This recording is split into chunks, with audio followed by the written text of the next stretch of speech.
श्री स्वामी समर्थ. उद्या शुक्रवार संकष्टी चतुर्थी. या दिवशी मुलांसाठी आपल्याला एके ठिकाणी फक्त एक दिवा लावायचा आहे, ज्यामुळे मुलांची प्रगती होईल, मुलांना त्यांच्या सर्व कामामध्ये यश मिळेल. त्याचप्रमाणे त्यांना नोकरी व्यवसायामध्ये सुद्धा यशाची प्राप्ती होईल. हा दिवा आपण कशा प्रकारे आणि कुठे लावायचा आहे याची संपूर्ण माहिती आपण आजच्या या व्हिडिओमध्ये पाहणार आहोत. व्हिडिओला सुरुवात करण्याअगोदर तुम्ही जर चॅनलवरती नवीन असाल आणि पहिल्यांदाच माझे व्हिडिओ पाहत असाल तर चॅनलला सबस्क्राईब करा. व्हिडिओ माहितीपूर्ण वाटला तर व्हिडिओला लाईक करा. संकष्टी चतुर्थीचे व्रत जे आहे तर ते महिला प्रामुख्याने आपल्या मुलांसाठी करत असतात. परंतु एक वेळ आपण व्रत नाही केले, उपवास नाही केला तरी सुद्धा आपण आपल्या मुलांसाठी एक दिवा जो आहे तर तो लावायचा आहे. संकष्टी चतुर्थीच्या दिवशी मुलांसाठी जर काही उपाय केले तर गणपती बाप्पा आपल्या इच्छा नक्कीच पूर्ण करत असतात. आपल्या मुलांच्या जीवनातील समस्या यामुळे नष्ट होत असतात. गणपती बाप्पा हे सुखकर्ता आहेत, विघ्नहर्ता आहेत, बुद्धिदाता आहेत, मंगलदाता आहेत. गणपती बाप्पांची आपण संकष्टीला जरी फक्त पूजा जरी केली तरी सुद्धा बाप्पांच्या आशीर्वादाने आपल्या जीवनामध्ये खूप ज्या गोष्टी आहेत तर त्या चांगल्या घडत असतात. आता गणपती बाप्पा जे आहेत तर त्यांची आपण या दिवशी आराधना केली, पूजा केली, सेवा केली तर त्यांच्या आशीर्वादाने आपल्या जीवनामध्ये कितीही कठीण इच्छा असतील तरी सुद्धा त्या निश्चितपणे पूर्ण होतात. कारण गणपती बाप्पा आपल्या भक्तांना कधीही निराश करत नाहीत. तर आपल्याला काय करायचं आहे, या दिवशी सकाळी लवकर उठायचं आहे, स्नान करून स्वच्छ वस्त्र परिधान करायचं आहे. शक्य असल्यास पिवळ्या रंगाचे किंवा लाल रंगाचे कपडे आपल्याला परिधान करायचे आहेत. यानंतर आपल्याला घरामध्येच गणपती बाप्पांची विधिवत पूजा करायची आहे. आता आपल्याला जो दिवा लावायचा आहे तो आपण शक्यतो मंदिरामध्ये जाऊन लावण्याचा प्रयत्न करायचा आहे. परंतु मंदिरामध्ये जाऊन आपल्याला हा उपाय करणे शक्य नसेल तर मात्र तो घरी केला तरी चालेल. परंतु शक्यतो आपल्याला हा प्रयत्न करायचा आहे की हा उपाय आपल्याला मंदिरामध्ये करायचा आहे. कारण मंदिरामध्ये सकारात्मकता जी आहे तर ती जास्त प्रमाणामध्ये असते. आता हा उपाय आपण एका मुलासाठी करू शकतो किंवा एकापेक्षा जास्त मुलांसाठी सुद्धा करू शकतो. तसेच लहान मुलासाठी करू शकतो, शाळेत जाणाऱ्या नोकरी करणाऱ्या मुलांसाठी सुद्धा आपण हा उपाय करू शकतो. लहान मुले जी आहेत तर ती किरकिरेपणा करतात, हट्टीपणा करतात, कधी कधी त्यांना नजरदोष निर्माण होतो. तर शाळेत जाणारी जी मुले आहेत तर त्यांना वाचलेले लक्षात राहत नाही, स्मरणशक्ती कमजोर पडते, खूप अभ्यास करूनही ऐन परीक्षेच्या वेळेला त्यांना काहीच आठवत नाही किंवा अभ्यासामध्ये मन लागत नाही, शैक्षणिक प्रगती होत नाही, मनासारखे मार्क्स मिळत नाहीत. बऱ्याच वेळेला आपल्या मुलांचं तोंड देखलं कौतुक केलं जातं. काही लोक आहेत ज्यांच्या मनामध्ये वाईट भावना असते आणि वरवरचं ते आपल्या मुलांचं कौतुक करतात, यातून नजरदोष निर्माण होतो. तरी सुद्धा आपण हा उपाय जो आहे तर तो करू शकतो. मुलगा आपला असेल किंवा मुलगी असेल तरी आपण हा उपाय करू शकतो. ती जर नोकरी शोधत असतील, म्हणजे आपली मुले नोकरी शोधतात परंतु मनासारखी नोकरी मिळत नाही किंवा आहे त्या नोकरीमध्ये यश नाही, नोकरीमध्ये प्रमोशन नाही, तरी सुद्धा हा उपाय जो आहे तर तो आपल्याला करता येतो. आता हा उपाय मुले स्वतः करू शकतात किंवा आई वडील सुद्धा करू शकतात. आता आपल्याला काय करायचं आहे, या उपायासाठी लागणार आहे ते म्हणजे आपल्याला एक कणकेचा दिवा घ्यायचा आहे किंवा आपण 5 दिवे घेऊ शकतो, 7 घेऊ शकतो किंवा 11 सुद्धा घेऊ शकतो.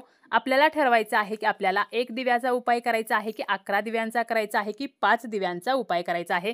परंतु दिवा घेताना आपल्याला कणकेचाच दिवा घ्यायचा आहे. आता काही कारणाने आपल्याकडे तेवढा वेळ नसेल तर आपण मातीचा दिवा सुद्धा घेऊ शकतो, परंतु शक्यतो कणकेचा दिवा घ्यायचा आहे. दिवा करताना आपल्याला गोडाचा दिवा करायचा आहे. तुम्ही 1 दिवा करा किंवा 5 दिवे करा किंवा अगोदर सांगितल्याप्रमाणे 11 दिवे करू शकता. आता काय करायचं, गोडाचा दिवा करताना आपल्याला काय करायचं आहे तर पाण्यामध्ये थोडासा गूळ घालायचा आहे आणि हे पाणी विरघळेपर्यंत आपल्याला गरम करून घ्यायचं आहे. म्हणजे गूळ जो आहे तर तो पूर्णपणे विरघळला पाहिजे आणि या गोड पाण्याचा वापर करून आपल्याला गव्हाचं पीठ जे आहे तर ते घट्ट मळून घ्यायचं आहे आणि आपल्याला त्याचे दिवे जे आहेत तर ते बनवून घ्यायचे आहेत. आता हे दिवे जे आहेत तर ते आपण वाफवून सुद्धा घेऊ शकतो, ज्यामुळे काय होईल, त्याचा आकार जो आहे तर तो कॉन्स्टंट राहील आणि आपल्याला त्याचा वापर सुद्धा व्यवस्थित करता येईल. त्यानंतर आपण हे दिवे वगैरे तयार करून घ्यायचे आणि ह्या दिव्यामध्ये आपल्याला तिळाच्या तेलाचा वापर करायचा आहे किंवा आपण तुपाचा सुद्धा वापर करू शकतो. तुपाचा वापर करणार असू तर फुलवातींचा वापर करायचा आणि तेलाचा वापर करणार असू तर आपल्याला जोडवातींचा वापर आपल्याला करायचा आहे. आता ह्या ज्या वाती आहेत तर त्या आपण जेव्हा बनवतो तर त्यावेळेला त्या वातींना आपण थोडंसं हळदी कुंकूसुद्धा लावायचं आहे. म्हणजे लाल पिवळ्या या वाती ज्या आहेत तर त्या आपल्याला करून घ्यायच्या आहेत. जेव्हा आपण कापसाची वात वळतो तर त्याच वेळेला ह्या वातींना आपण हळदी कुंकू लावून त्यांना लाल पिवळं करून घेऊ शकतो. आता जवळच्या गणपती मंदिरामध्ये आपल्याला जायचं आहे. त्या ठिकाणी गेल्यानंतर आपल्याला काय करायचं आहे, सर्वप्रथम बाप्पांची आपल्याला पूजा करून घ्यायची आहे. अगोदर सांगितल्याप्रमाणे आपल्याला दिवे वगैरे सोबत घेऊन जायचं आहे. त्यासोबत आपल्याला गणपती बाप्पांसाठी दुर्वा, जास्वंदीचं फूल, नैवेद्य म्हणून गूळ खोबरे सुद्धा घेऊन जायचं आहे. तिथे गेल्यानंतर गणपती बाप्पांना हळदी कुंकू व्हायचं आहे, दुर्वा, फूल अर्पण करायचं आहे, नैवेद्य म्हणून गूळ खोबरे ठेवायचं आहे.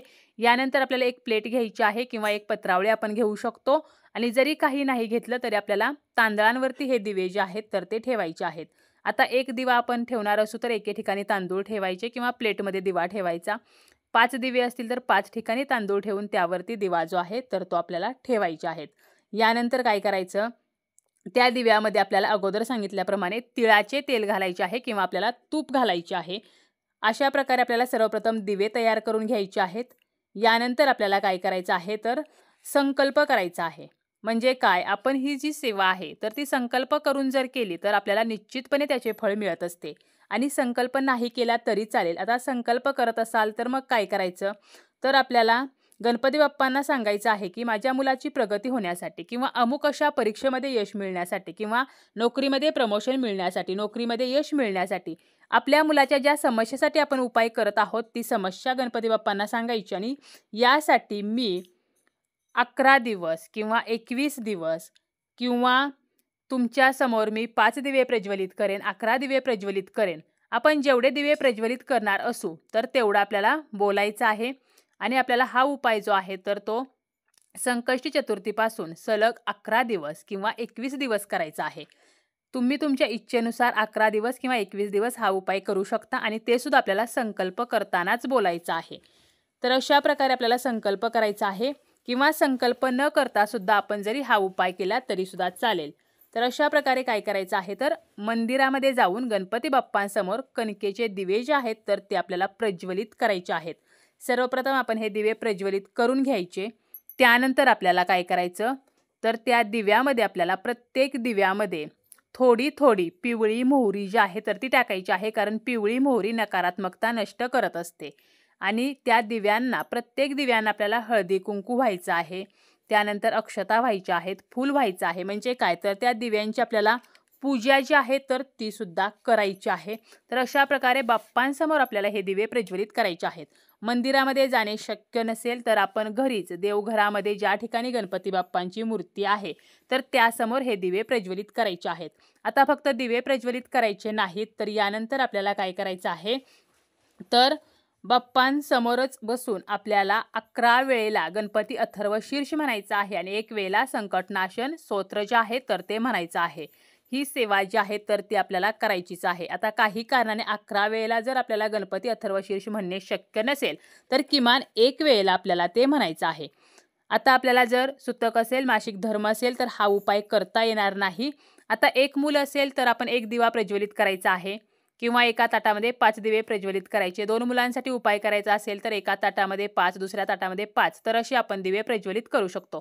आपल्यावरती आहे की आपण 1 दिवा प्रज्वलित करणार आहोत की 5 की 11 दिवे आपल्याला प्रज्वलित करायचे आहेत. म्हणजे आपल्याला किती दिव्यांचा हा उपाय करायचा आहे तर ते आपल्यावरती आहे. तर अशा प्रकारे आपल्याला सलग 11 दिवस किंवा सलग 21 दिवस हा उपाय करायचा आहे. आता आपण पहिल्या दिवशी हा उपाय ज्या वेळेला केला म्हणजे सकाळी केला तर सलग 11 दिवस सकाळीच करायचा. संध्याकाळी केला तर सलग 11 दिवस संध्याकाळीच आपल्याला हा जो उपाय आहे तर तो करायचा आहे.